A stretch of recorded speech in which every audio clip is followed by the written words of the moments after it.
Bom dia a todos.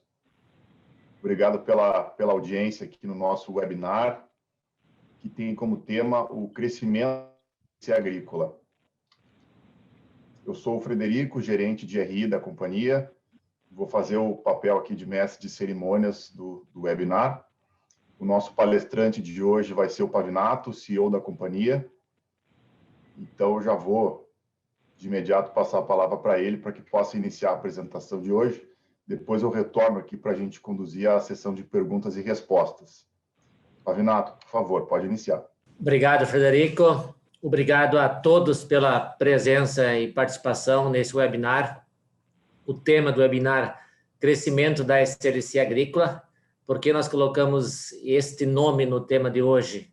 Porque a SLC Agrícola, em 2021, ela está sendo um ano recorde em termos de crescimento.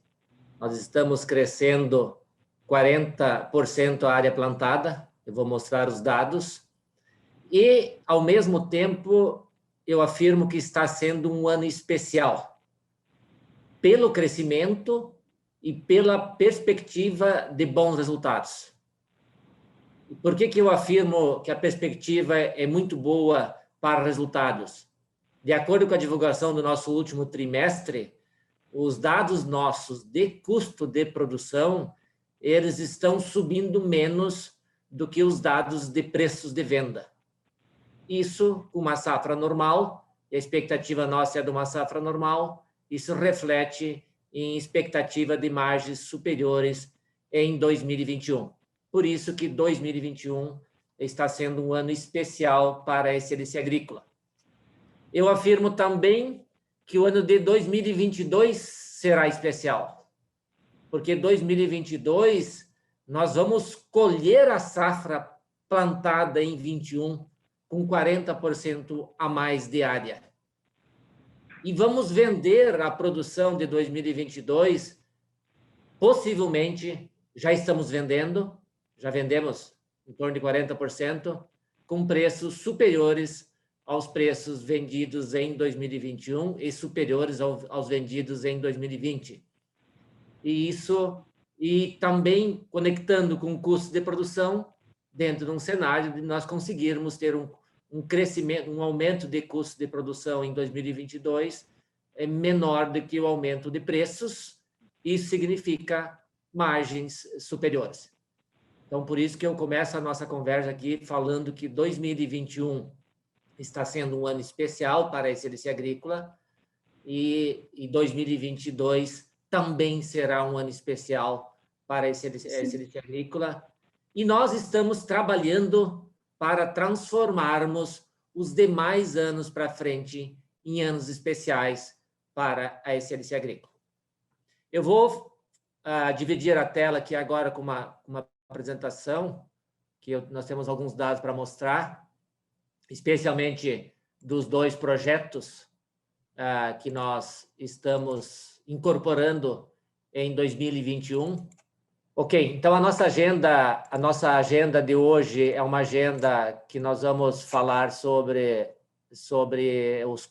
um alinhamento estratégico do nosso projeto, a combinação de negócios com a Terra Santa, que é um assunto que já foi divulgado, mas a gente vai especificar um pouco mais hoje aqui, a operação da Agrícola Xingu, que nós divulgamos ontem, e a SLC Agrícola pós-incorporações. O alinhamento estratégico, eu gosto de mostrar esse slide aqui, porque esse slide aqui ele resume muito a evolução da SLC Agrícola. E nós separamos em 3 fases, obviamente nós vamos falar hoje bastante da fase 3, mas eu vou começar mencionando o que foram a fase 1 e a fase 2 da SLC Agrícola. A fase 1 foram os primeiros 30 anos da SLC Agrícola, foi uma fase de formação do modelo de negócio que nós temos atualmente. Um negócio com uma gestão moderna, com uma gestão industrial no campo. Na época, a empresa comprava fazendas em novas fronteiras agrícolas e transformava estas fazendas ao longo do tempo. Pós abertura de capital em 2007 até 2015, foi uma fase de aceleração do crescimento de grande transformação de terras e uma fase do início já de arrendamentos e crescimento também via arrendamentos, via joint ventures, e também um processo intenso de certificações da nossa produção, as certificações tradicionais que nós temos hoje, tanto certificações de processos, que são as certificações, as ISOs, a 14 milhões de gestão ambiental, a 45 milhões de saúde e segurança ocupacional e a 16 milhões de responsabilidade social, e a certificação de produtos, tendo o nosso algodão ser certificado pelo Better Cotton Initiative e a nossa soja certificada pela Round the Table for Responsible Soil, ou seja, produção sustentável. Mas vamos nos deter agora a nossa conversa de hoje sobre a fase 3, que é a fase que nós denominamos como tecnologia, como game changer. E ela tem alguns pilares fundamentais, e nós listamos aqui os 4 pilares da fase 3, e que eu vou conectar esses pilares com os projetos que nós estamos implementando agora em 2021. Ou seja, crescimento asset light, ambos os projetos, tanto Terra Santa quanto Xingu, são projetos de arrendamentos, então são crescimento com investimento, com menor investimento. O foco na eficiência e distanciamento em relação à média também está totalmente conectado com esse crescimento atual, porque nós estamos crescendo em áreas maduras, em ambos os projetos, permitindo já no primeiro ano sair produzindo bem, tendo altas produtividades e alta eficiência. Solidez financeira e geração de valor aos acionistas é um pilar que nós temos focado e trabalhado nessa direção. Felizmente, temos conseguido. Os 2 negócios também que eu vou explicar, eles estão totalmente alinhados com esse pilar, porque tanto o negócio com a Terra Santa quanto o negócio com a Xingu, que é do grupo Mitsui, são 2 negócios que estão sendo muito bons para os acionistas da SLC Agrícola e, ao mesmo tempo, muito bons para os acionistas da Terra Santa e para os acionistas da Mitsui. E o 4º pilar da nossa fase atual é o protagonismo em ESG. Nós começamos as certificações na fase 2, mas agora na fase 3 nós estamos intensificando as ações conectadas com o ESG. Um dos projetos nossos da fase 2, que era comprar terras em áreas não desenvolvidas e desenvolvê-las, lá em 2015, quando nós mudamos a estratégia, nós paramos de comprar terras não desenvolvidas. Obviamente que para concluir o desenvolvimento daquele banco de terras que nós tínhamos lá em 2015, nós demoramos 6 anos. E na safra atual, safra 2021, nós estamos fechando este ciclo de expansão de área plantada em áreas de vegetação nativa. Ou seja, a partir da safra 21-22, a SLC Agrícola não mais vai desenvolver e limpar áreas de vegetação nativa para expandir a sua produção. Por isso que os projetos que nós estamos incorporando em 2021 são 2 projetos que não contemplam qualquer abertura de área ao longo dos próximos anos. Vamos, então, para o segundo ponto da nossa agenda, que é a combinação de negócios com a Terra Santa. Aqui é o timeline da evolução do projeto, da negociação. Lá em 26/11, nós assinamos um memorando de entendimento. 4 meses depois, agora dia 26/3, assinamos os documentos definitivos. Agora, tem todo um processo de reestruturação societária da Terra Santa e a previsão do closing é para dia 1º de julho, ou 30 de junho vai ser o closing. Até lá, até 30 de junho, a gestão da Terra Santa continua sendo da diretoria atual da Terra Santa. A partir de 1º de julho, que a gestão da Terra Santa passará a ser da SLC Agrícola. Aqui eu vou explicar como que está ocorrendo a reorganização societária da Terra Santa e o que nós estamos comprando. A Terra Santa Agro, então, assim como a SLC Agrícola tem 2 negócios, nós temos um negócio do farming, e o negócio imobiliário. A Terra Santa também, ela tem os dois negócios.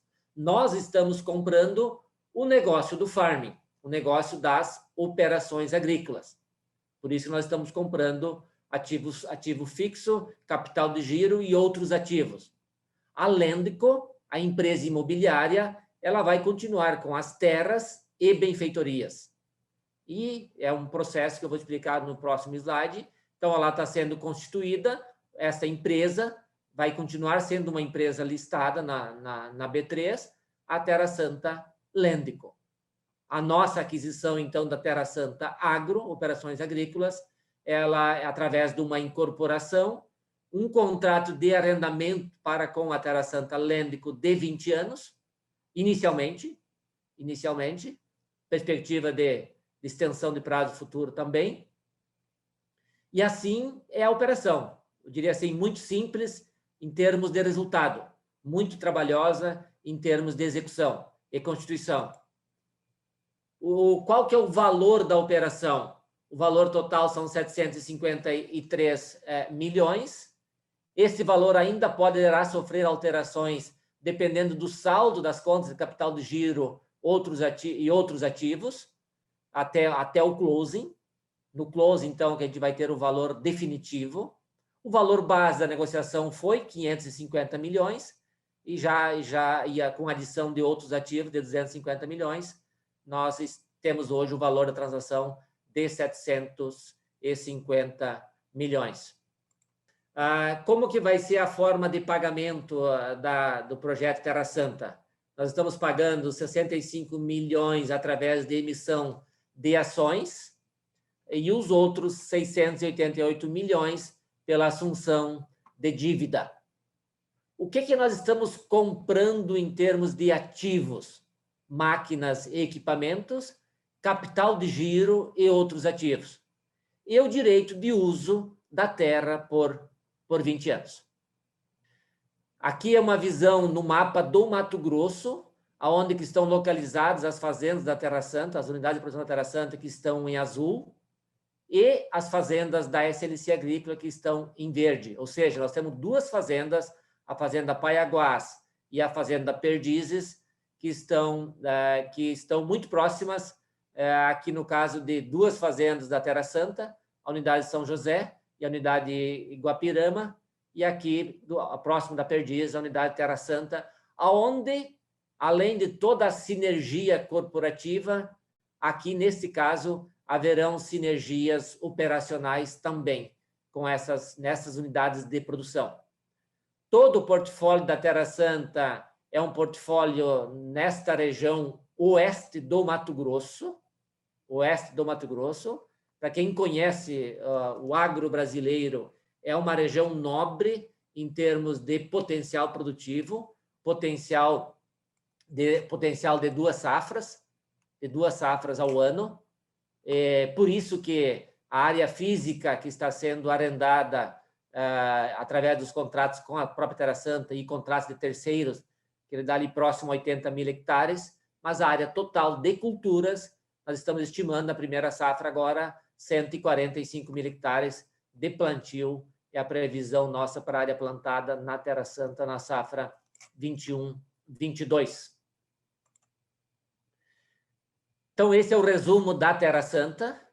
Agora vamos entrar no resumo do projeto da operação com a Agrícola Xingu. A Agrícola Xingu é uma empresa do grupo Mitsui. Nós já temos uma parceria com a Mitsui, a chamada SLC MIT, que é uma subsidiária da SLC Agrícola. Esta subsidiária ela não sofreu qualquer mudança de curto prazo e qualquer mudança estratégica, ou seja, ela será mantida como uma empresa e uma parceria com a Mitsui. Como nós estamos, então, arrendando as operações que a Xingu operava individualmente até então, nós estamos fortalecendo a parceria com a Mitsui, porque, a partir de agora, a Mitsui estará arrendando para nós 39 mil hectares de terra. Destes 39, 32 são áreas de sequeiro, 33 são áreas de sequeiro, e 6.600, na verdade, áreas de irrigado. Então, são 33 e 6, incluindo a segunda safra nos pivôs, na parte de irrigação, que são mais 4.000 hectares. Então, nós estimamos um potencial de culturas de 43.000 hectares no projeto com a Mitsui. O projeto é uma fazenda grande lá na Bahia, ela é anexa à fazenda atual, a Fazenda Paladino, que é a parceria que nós temos com a Mitsui. E nessa fazenda, então, é a maior área plantada, dos 43.000 hectares, vão ser aí 5.000 hectares em Minas Gerais. Minas Gerais, o nosso contrato de arrendamento, de 10 anos, é uma área pequena para o nosso padrão. A gente vai fazer a gestão desses 5.000 hectares em Minas Gerais através da Fazenda Pamplona, que é a nossa fazenda localizada ali em Lusiânia, Goiás, que não fica muito distante. E lá na Bahia, nós constituímos uma nova unidade de produção da SLC Agrícola, a Fazenda Paissandu, e o contrato de arrendamento é um contrato de 15 anos. Toda a área madura, novamente, reforçando, a área desenvolvida, que nós vamos estar operando por esses próximos 15 anos. Como que ficará a SLC Agrícola pós-incorporações? Esse slide ele resume o potencial de área plantada para a safra 21-22. O nosso potencial da safra atual era 472.000 hectares, acabamos plantando um pouquinho menos em função do clima seco que foi no início da safra no Mato Grosso. A Terra Santa também, ela plantou um pouco menos esse ano em função do clima que foi adverso esse ano no Mato Grosso, mas o potencial é 145. E a Xingu com os 43, então nós estamos falando de um potencial de plantio de 660.000 hectares na safra 21-22, ou seja, um crescimento de 40% na área plantada. Um crescimento muito expressivo, importante e que vai ser muito positivo para a evolução da SLC Agrícola. Esse slide aqui nós evidenciamos de que esse crescimento ele tem um potencial de culturas muito similar ao portfólio atual. Aqui nós colocamos o share das culturas da safra atual na SLC Agrícola e como ficará o share das culturas na safra 21-22, ou seja, praticamente sem mudanças. Ou seja, o potencial de geração de resultados por hectare ele será similar no futuro em relação ao presente. E este gráfico aqui eu vou gastar um pouquinho mais de tempo para explicá-lo, porque ele traduz muito os números da SLC Agrícola e a perspectiva para os próximos anos. Por isso que nós colocamos aqui a área plantada, que são as barras verdes, o EBITDA em milhões, que são as barras laranja, e o EBITDA por hectare, que são as barras azuis. Vamos voltar no tempo. Lá em 2018, aqui é a área colhida naquele ano, ou seja, plantio 17, 18, colheu em 2018. Colheu em 18, gerou 669 milhões de EBITDA e gerou R$ 1.656 por hectare de EBITDA. 2019, 458.000 hectares colhido, gerou 795 de EBITDA, gerou R$ 1.737 por hectare de cultura de EBITDA. Safra 2020, safra passada, nós colhemos 448.000 hectares, geramos 960 milhões de EBITDA, ou seja, geramos R$ 2.141 de EBITDA por hectare de cultura. E nós agora estamos colhendo em torno de 470.000 hectares em 2021, com uma perspectiva, conforme eu mencionei na minha fala inicial, de geração de EBITDA superior à geração do ano anterior, por hectare, e na safra, em função das variáveis que eu comentei, de preços superiores e de custos inferiores ou não inferiores, crescimento maior nos preços e crescimento menor nos custos. E nós estamos mostrando aqui a nossa área plantada potencial para a safra 21/22, numa perspectiva de geração de EBITDA por hectare também superior. Então, esse slide resume muito bem a nossa expectativa em termos de potencial de geração de resultados ao longo dos próximos anos. O próximo slide ele responde a uma pergunta que sempre o investidor gosta de saber: como que ficarão os indicadores financeiros da companhia em função desse crescimento acelerado?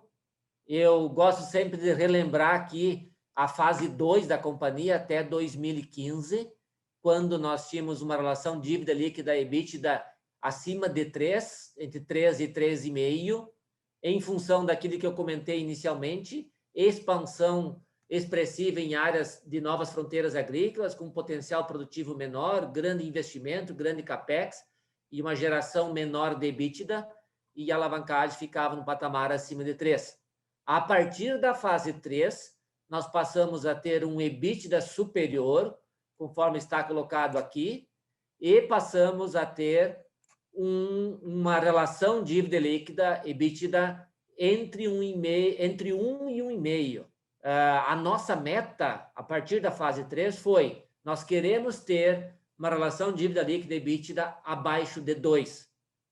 E hoje estamos abaixo de 1, ou seja, com potencial de crescimento.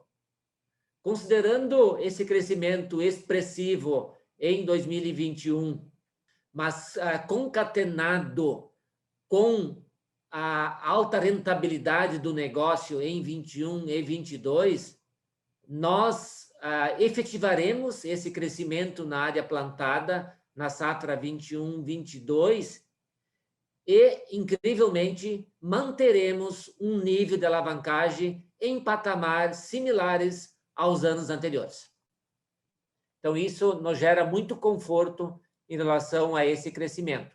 Dentro do quarto pilar da fase 3 da companhia, nós temos o ser protagonista em ESG. E o protagonismo em ESG, ele se dá na prática através da entrega do nosso sonho grande.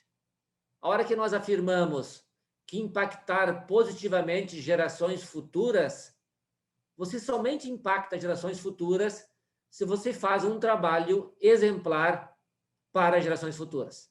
Sendo um líder mundial em eficiência no negócio agrícola, significa ser eficiente, ter alta produtividade, ter baixo custo de produção, produzir mais com os mesmos recursos naturais, ou produzir mais utilizando menos recursos naturais. E respeito ao planeta, está totalmente conectado com o ESG atualmente, conectado com a questão ambiental, o respeito ao planeta, conectado com a questão social. Nós estamos definindo e realizando vários projetos no sentido de fortalecer a parte social da companhia e nós termos contribuições significativas para as sociedades onde nós estamos inseridos. Então, dessa forma, a gente pretende entregar e ser protagonista em ESG ao longo dos próximos anos. Além disso, obviamente, e seguindo e sendo exemplo em termos de valores que são pilares, eu diria assim, com uma certa escassez hoje na sociedade, especialmente sul-americana, para não dizer assim, brasileira. E nós, alguns anos atrás, redefinimos e reescrevemos os valores da empresa de uma forma simples, colocando um símbolo para cada um, para facilitar a compreensão do nosso time. E nós queremos, então, que a partir desse ano, tanto o time da SLC fortaleça os valores, e a única forma de fortalecer os valores da companhia é cada colaborador nosso praticando os valores da companhia, e nós queremos que também os novos colaboradores da Terra Santa e da Xingu, que passarão a ser colaboradores da SLC Agrícola, passem a praticar os valores da excelência agrícola, que são integridade, pelo símbolo de correto, paixão pelo que se faz, com o símbolo do coração, relações duradouras, pelo símbolo do aperto de mão, e resultados sustentáveis dentro do escopo do tripé da sustentabilidade. Não é somente resultado econômico, é o resultado ambiental, é o resultado social, por isso que é resultados sustentáveis no conceito amplo de sustentabilidade. E dessa forma, dentro da meta de até às 10 horas eu fechar a minha apresentação e nós termos meia hora para respondermos perguntas dos nossos participantes. Muito obrigado pela atenção. Nós estamos muito otimistas com essa expansão da SLC e com o nosso potencial de geração de valor aos nossos acionistas. Muito obrigado. Obrigado, Pavinato. E, novamente, bom dia a todos. Já estamos com quase 400 participantes aqui. Vamos iniciar, então, a sessão de perguntas e respostas. E um lembrete para os que estão conectados aqui no modelo webinar, vocês podem escrever as perguntas de vocês, clicando ali no botãozinho Q&A, e a gente vai tentar, obviamente, percorrer o maior número de perguntas aqui dentro do tempo que temos. Pavinato, temos uma primeira pergunta aqui do Thiago, do BTG. Thiago, por gentileza, se você puder abrir o microfone e o vídeo para fazer a pergunta, pode ir em frente. Claro, vamos lá. Queria fazer duas perguntas, se possível. A primeira, Pavinato, se você puder, né, a gente tem, por exemplo, alguma ideia, né, da produtividade histórica dos ativos da Terra Santa. A gente não tem ainda informações públicas em relação à produtividade dos ativos Xingu, que vocês anunciaram ontem. Então, eu queria, se puder ajudar a gente a navegar um pouco, como você, né, quando você fez aquele exercício, aquele slide, você falou que queria gastar um pouco mais de tempo, né, da área plantada potencial e a melhoria do EBITDA por hectare. Eu queria, se você puder ajudar a gente a navegar um pouco sobre quais os riscos ou não desses ativos que vocês estão adquirindo terem produtividade e, portanto, EBITDA por hectare parecido com o que a gente enxerga para a SLC como um todo hoje. Se eu puder falar um pouco da qualidade desses ativos, do que vocês já enxergaram para fazer em termos de melhoria, no caso da Terra Santa, acredito ser melhorias principalmente de custo, seria interessante. E aí a segunda pergunta é, os 660 mil hectares de plantio potencial, eles já são, na opinião de vocês, factíveis para o ano que vem, né, para a safra 21-22, ou existe algum tempo, como são áreas maduras, eu imagino que seja possível, aí só para entender o tempo de chegada naquela área total. Obrigado. Obrigado, Thiago, pela pergunta. Vamos lá, sobre produtividade e geração de EBITDA por hectare. No caso, os dados da Terra Santa são públicos. A Terra Santa, em 2020, ela gerou um EBITDA muito, muito interessante. Se você olhar o EBITDA da Terra Santa do ano passado, ele acaba dando um valor parecido com esse valor que deu o nosso, quando você olha o EBITDA. A Terra Santa, no caso, ela teve a despesa financeira que comprometeu o resultado dela no ano passado. O portfólio da Terra Santa, as 5 fazendas lá no Mato Grosso, eu visitei todas elas, é um portfólio muito bom. Ele é padrão às nossas melhores fazendas em termos de potencial produtivo. Então, respondendo a tua pergunta, Thiago, nós estamos muito otimistas de que a gente vai chegar lá no Mato Grosso e já vai sair produzindo bem, normal. Assim como a Terra Santa tem produzido. A Terra Santa, nos últimos anos, os últimos anos, ela tem produzido um patamar acima de 60 sacos por hectare lá no Mato Grosso. E, então, a gente está na expectativa de chegar lá e continuar produzindo, até toda a discussão nossa interna da integração agora, nesse primeiro ano, a nossa meta é manter o nível de eficiência. Ou seja, se a Terra Santa produzia 62 sacos por hectare, a nossa meta é repetir essa produtividade no ano que vem. Ao longo dos próximos anos, obviamente, a nossa meta é elevar o nível de produtividade para patamar superior. Nós estamos caminhando e evoluindo a excelência agrícola numa velocidade muito interessante em termos de produtividade das culturas. E o portfólio da Terra Santa lá no Mato Grosso é um portfólio que oferece potencial para fazer 2 safras, assim como a gente faz nas nossas fazendas, e para ter alta produtividade em ambas as culturas. O portfólio da Xingu, lá na Bahia, em Goiás, é um portfólio maduro, conforme eu comentei. Toda a operação da Xingu na Bahia, ela, primeiro, tem dos 43 mil hectares, 10 mil serão irrigados, ou seja, alta produtividade e produtividade garantida, não tem risco de perda por falta de chuva, esses 10 mil hectares irrigados. Os 33 que serão sequeiro, eles serão similares ao potencial da nossa fazenda atual, que a gente opera junto com a Mitsui, que é a fazenda Paladino. E a Paladino, nós temos produzido super bem nos últimos anos, tem garantido bons resultados para esse LCMIT. Então, o portfólio da Xingu é um portfólio também com alto potencial produtivo. E a nossa expectativa, Tiago, é a gente iniciar uma safra 21-22, já respondendo a segunda pergunta, plantando esta área toda, toda essa área, ela já será plantada na safra 21-22 e mantendo os patamares de produtividades médios da SLC agrícola, sem sofrer quebra de sequência em termos de produtividade. Se nós voltarmos no tempo, lá atrás, na fase 2, quando a gente crescia muito, a gente sofria sequência de produtividade, quebra de sequência de produtividade em função da expansão em áreas não desenvolvidas.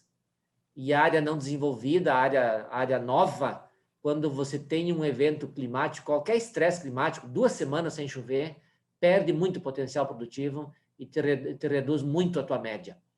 Há 3 anos atrás, em 2018, nós incorporamos um projeto grande, o projeto da Fazenda Pantanal, que era o projeto da Campo Bom, que foram 40 mil hectares de plantio num ano só. E foi colheita 18, 19 e 20. 19, 20 e 21 agora. Foram 3 safras que nós colhemos já. As 3 safras, essa fazenda, ela nos ajudou a subir a média da empresa. Ela não atrapalhou a nossa média, né? Então, assim que a gente está visualizando o potencial da Terra Santa e da Xingu, nos contribuindo com a evolução positiva das médias.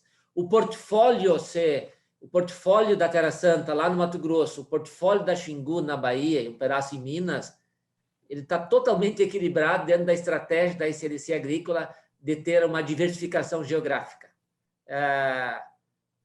Talvez se fosse planejado não aconteceria assim. A gente, claro, obviamente a gente planejou, mas não imaginou que fosse acontecer no mesmo ano. A gente planejou, a gente sonhava com esses 2 projetos, mas não imaginou que fosse acontecer nesse mesmo ano. E aconteceu e vai manter o equilíbrio que nós temos hoje.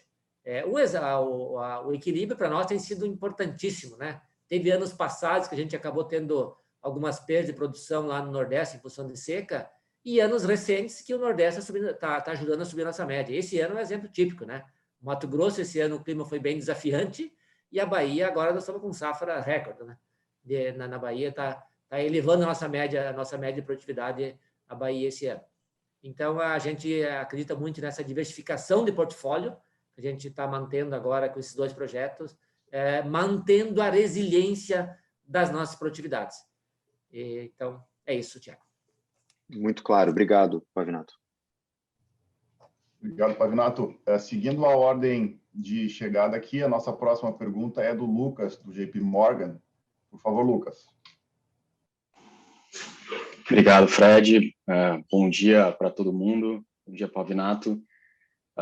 Pavinato, minhas 2 perguntas são as seguintes. Uma, na linha da pergunta do Tiago. Quando vocês analisam um projeto dessa escala, desse tamanho, imaginando que a companhia vai ter novas oportunidades de crescer via arrendamento, vocês analisam, do ponto de vista financeiro, como se fosse um projeto, ou seja, vamos arrendar essa área por 10 ou 15 anos, a gente espera ter uma rentabilidade média de tanto, assumindo o preço de commodity, né, normalizado, enfim, e vocês pagando, obviamente, o arrendamento. Quanto vocês esperam, em média, de retorno nesses projetos?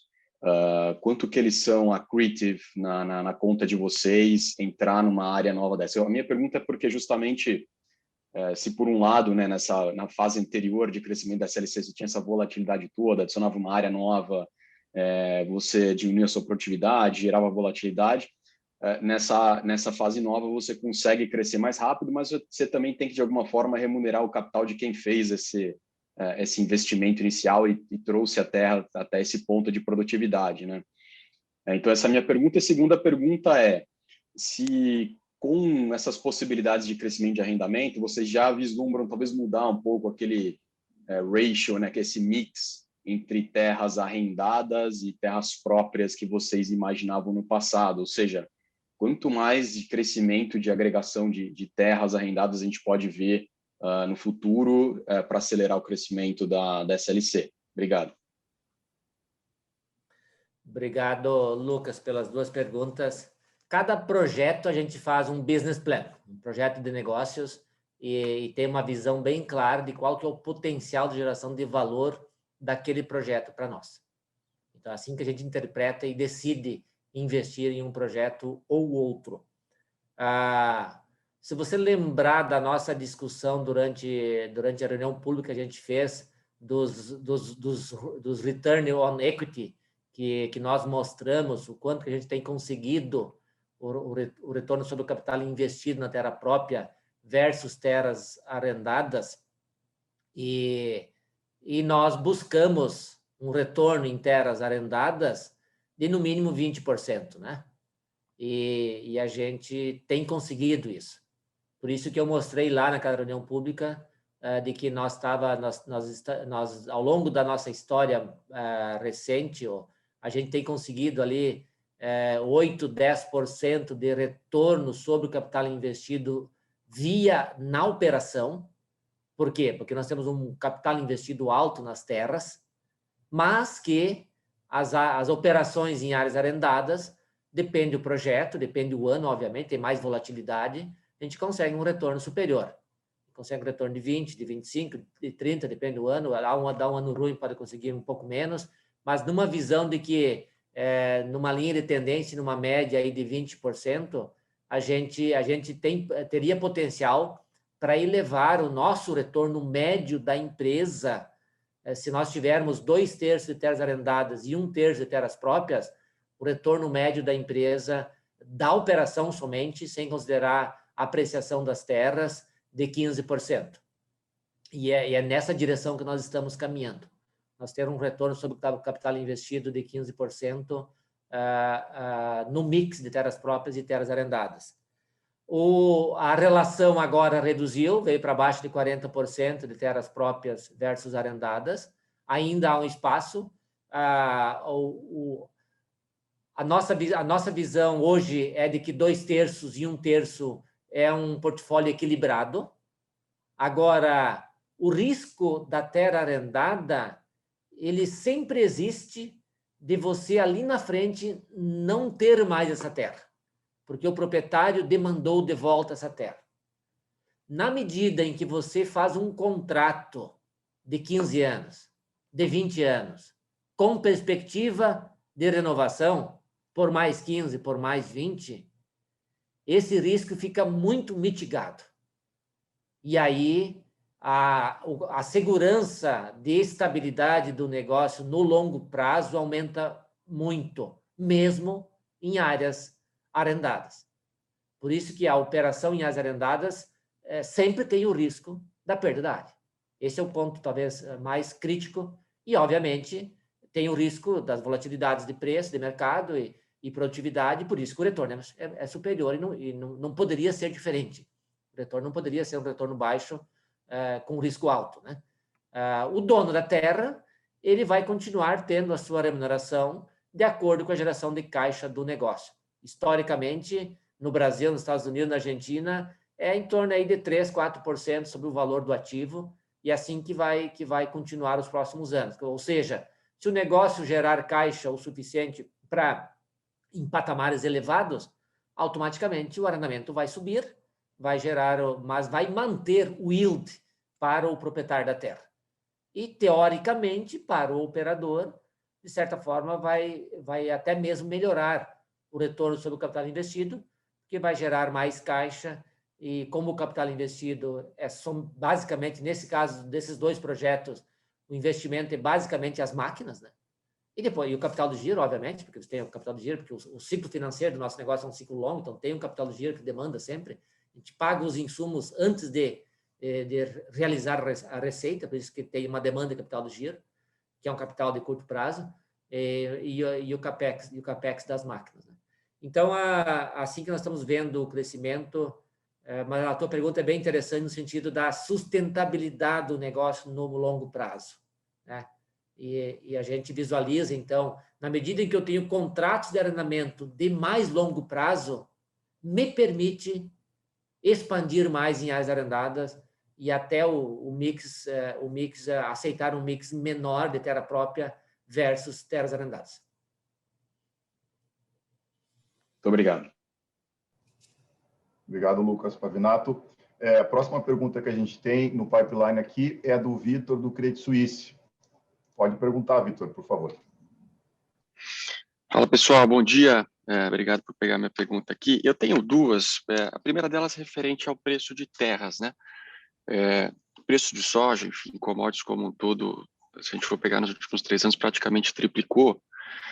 E quando a gente olha os lados de avaliações, né, das empresas listadas, a gente não consegue ver uma evolução parecida. Então, eu queria entender um pouquinho, né, na visão de vocês, o que falta para essas avaliações que a gente vê, de fato, corresponder aos valores aí que a gente, né, enxerga no mercado.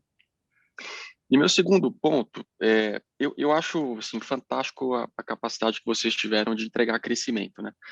Dando uma rodada lá no Mato Grosso, enfim, você crescer 40% a sua operação é longe de ser um negócio trivial.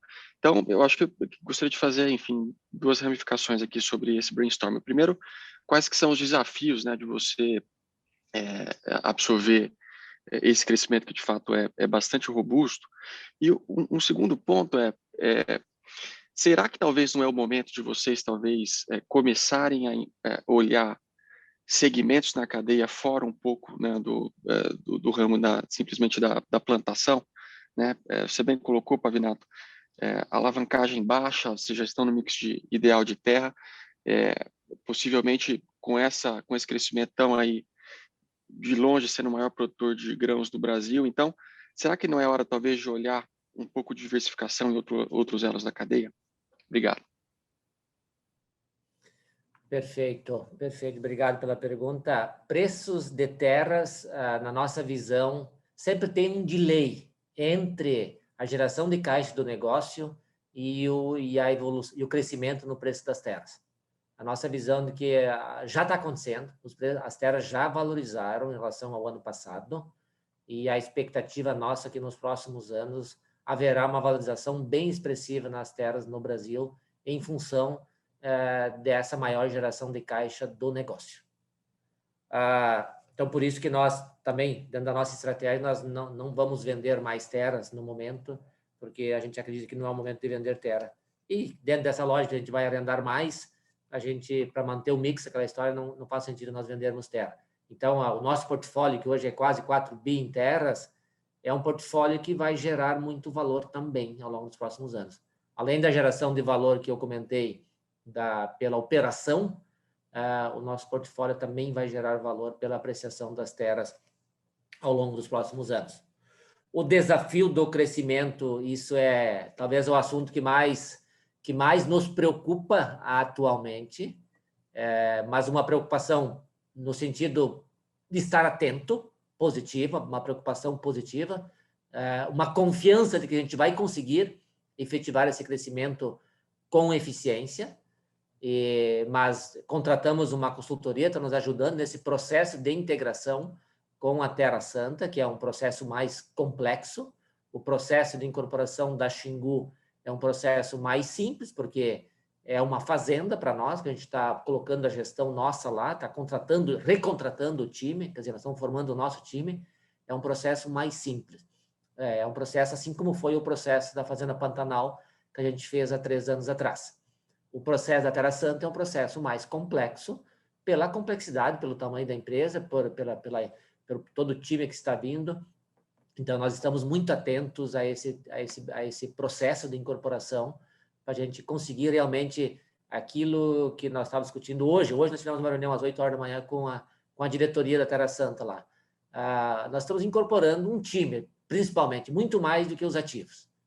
Então, a incorporação e o engajamento desse time no projeto é o ponto principal que nós estamos trabalhando para que a gente consiga ter sucesso na incorporação da Terra Santa e consiga aquilo que eu falei, manter a eficiência operacional nesse primeiro ano. A partir do segundo ano, já entra na rotina mais normal da gestão da companhia e aí não há dúvida de que a gente vai conseguir ter upgrades e melhorias e aproveitar as sinergias.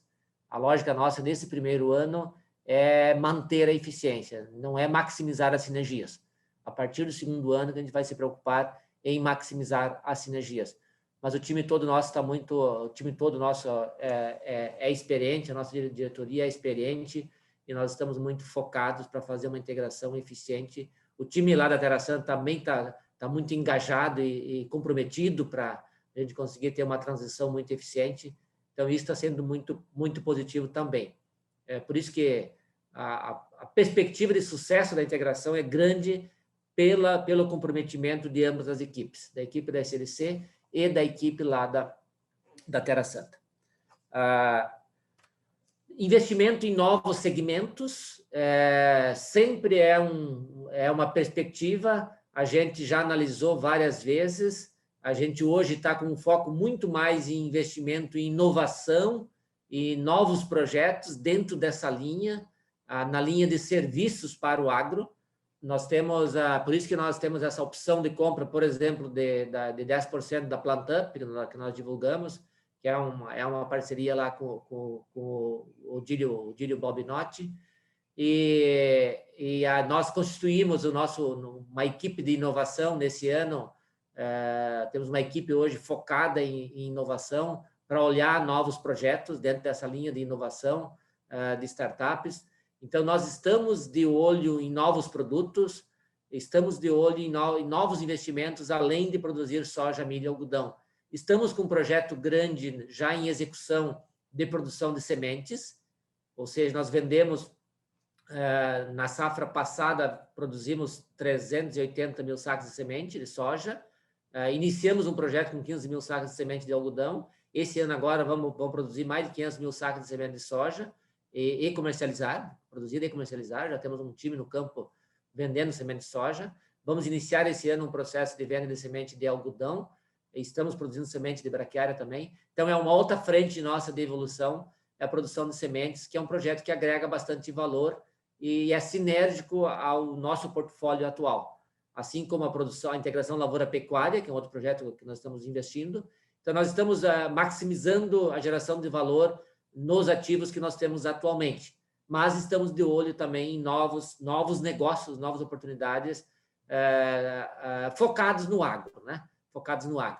E não focados no downstream, porque a gente visualiza que nessa cadeia é uma cadeia muito mais globalizada, muito mais competitiva, inclusive, e que não é possível ter essa diferenciação em relação à média. O que garante resultados muito bons para a SLC Agrícola é a nossa capacidade de nos diferenciarmos em relação à média do setor, porque preços e custos, eles são regulados pela média do setor.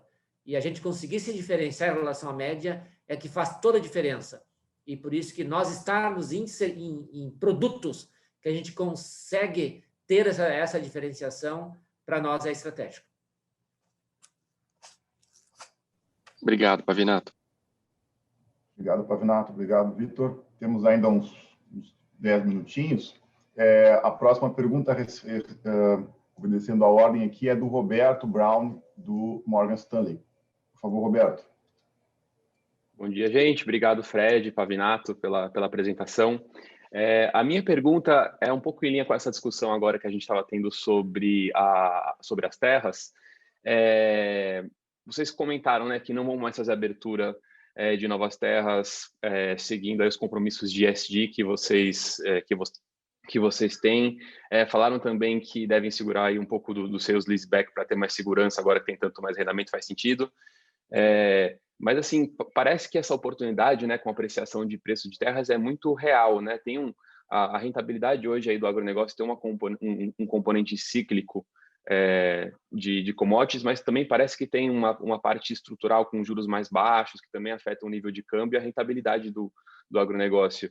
Aí, queria entender assim, se existe alguma maneira de ele se aproveitar essa oportunidade, né, assim, no longo prazo. Eu não sei se eventualmente conversão de terra de pasto é um negócio que faz sentido, né?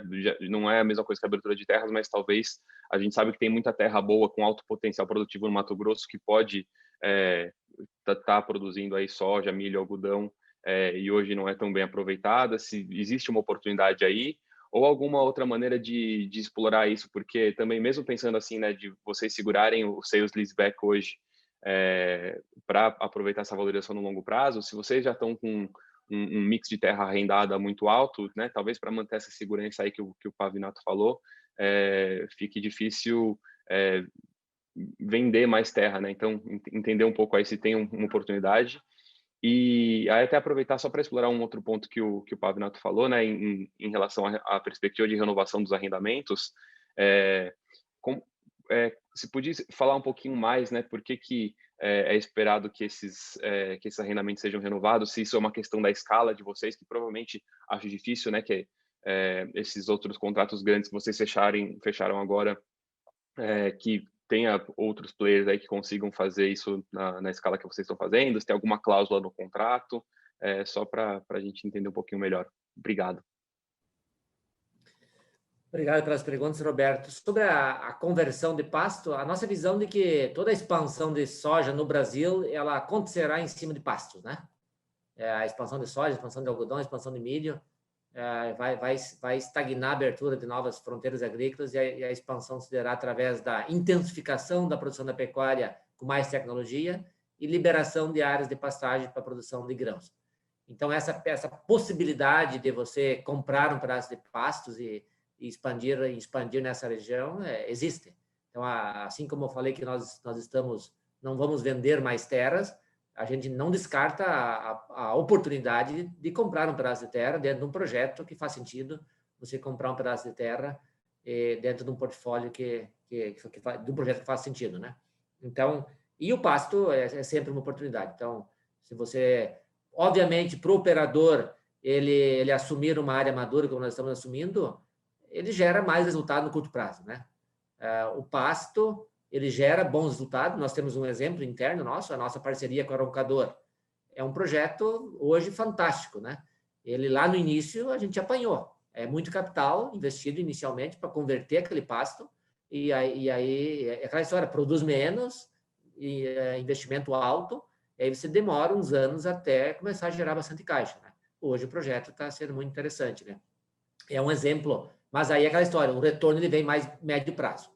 Ele vem mais médio prazo e tem todo um ganho imobiliário que é a conversão da terra. Porque o pasto para converter para a lavoura gera um valor na conversão. E aí você tem que participar desse ganho imobiliário também para ser ainda melhor, né? Ou você participar somente da operação, no caso, não é tão interessante quanto você participar também do ganho imobiliário num projeto onde envolve a área de pastagem. A renovação dos arrendamentos, eu comentei dessa perspectiva, por quê? Porque são operadores que deixaram de operar. E são operadores que não têm perspectiva de eles voltarem a operar. Aí, automaticamente, você tem uma perspectiva de renovar o arrendamento. Só por isso. Perfeito. Obrigado, Pavinato. Obrigado, Pavinato. Roberto, Pavinato, a próxima pergunta que nós temos é do Rafael, da Logos Capital. Rafael, pode perguntar, por favor. Opa, bom dia, pessoal. Obrigado por pegar minha pergunta. Eu tenho duas, na verdade, tá? Assim, a primeira é em relação ao arrendamento que vocês anunciaram ontem. Vocês puderem dar um pouquinho mais de abertura em relação ao CAPEX em maquinário que vocês mencionaram, tá? E a segunda é em relação à fusão com a Terra Santa, né? Assim, a principal diferença de vocês está muito mais em custo por hectare do que produtividade por hectare, né? Então, assim, só para tentar entender um pouquinho, se vocês puderem dar em grandes números, claro, quanto desse gap de custo vocês acreditam que vocês conseguem fechar? E quanto tempo isso pode demorar? Tá? Obrigado, Rafael, pelas perguntas. Lá na Xingu, em torno aí de R$ 2.500, R$ 3.000 por hectare é o capex que você acaba investindo em máquinas, né? Então, aí em torno de 100 milhões, 100 e poucos milhões vai ser o capex de investimento em máquinas. A gente vai está comprando as máquinas usadas que eles têm e mais algumas máquinas novas para completar o portfólio dentro do padrão nosso de operação. Então, acaba dando um investimento em torno de 100 milhões lá no projeto da Xingu. Na Terra Santa, o gap você já mencionou, então a produtividade é aquilo que a gente comentou, estão produzindo bem, então a expectativa nossa é manter um padrão, um patamar similar ao nosso de produtividade lá no Mato Grosso, e o gap de custos, ele demora 2 ciclos para ser fechado, né? O ciclo 21-22 é um ciclo que ainda vai ser um combinado entre o custo que já foi feito e o custo que nós vamos fazer. E o ciclo seguinte, você já faz a parte de insumos, você já pega o custo padrão SLC, que aí vai ser 100% compras SLC. A parte de organograma e estruturação de equipe e despesas administrativas também já vai ser consolidado daí. Nós já anunciamos para a equipe lá que a gente vai manter a equipe da Terra Santa por mais um ano. O escritório de São Paulo, o escritório de Cuiabá, a partir de julho de 2022, a gente consolida tudo aqui em Porto Alegre, os escritórios central. Então, toda essa sinergia que a gente vai ter da Terra Santa com a SLC e enquadramento em termos de custo de despesa administrativa, isso já se efetiva a partir do segundo ano. Então, a parte mais significativa, ela já acontece no segundo ano, né?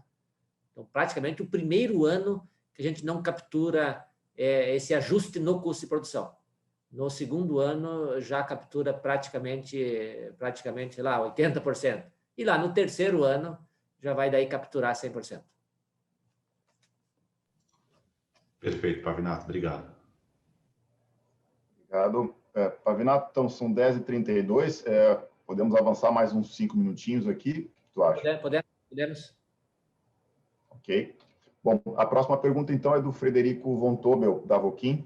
Por favor, Frederico. Obrigado, Frederico.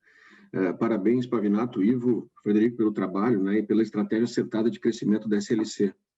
A minha pergunta, né, uma parte da pergunta já foi respondida na pergunta do Vitor, né, em relação à cultura, como passar a cultura da SLC para essas novas fazendas, porque gostei de ouvir o Pavinato dizer que, na verdade, estão adquirindo uma equipe, né, que vai gerenciar essas fazendas, e é isso mesmo, o negócio são pessoas, e uma coisa que eu admiro muito na SLC é essa cultura forte, né, com a visão financeira agora, é uma estrutura muito boa, né, e eu imagino também uma outra pergunta, né, que deva ter muito proprietário de terra no Brasil com dificuldade de administrar essa terra à distância, né, ou não conseguindo ter produtividade.